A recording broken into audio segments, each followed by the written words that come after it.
Hi everyone, in front of me I've got a Redmi Note 13 Pro Plus, and let me share with you how to change the ringtone on this device.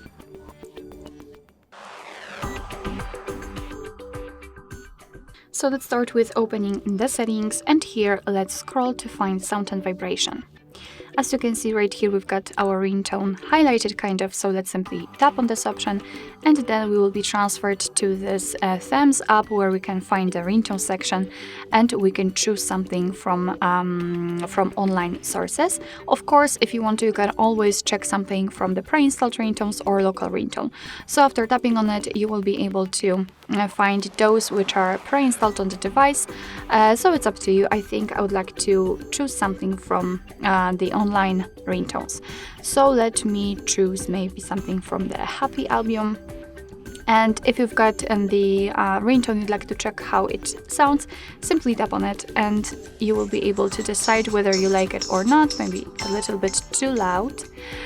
So basically this is how it works, and whenever you will decide that, okay, I want to set this particular ringtone, just tap on this bell icon next to it and tap on OK. Of course your device will download the ringtone, and we can go back and check. And as you can see, it is immediately notified right here, which means that from now on your device will use the chosen ringtone to notify you about the incoming call. Alright, so that will be all. Thank you so much for watching. I hope that this video was helpful, and if it was, please hit the subscribe button and leave the thumbs up.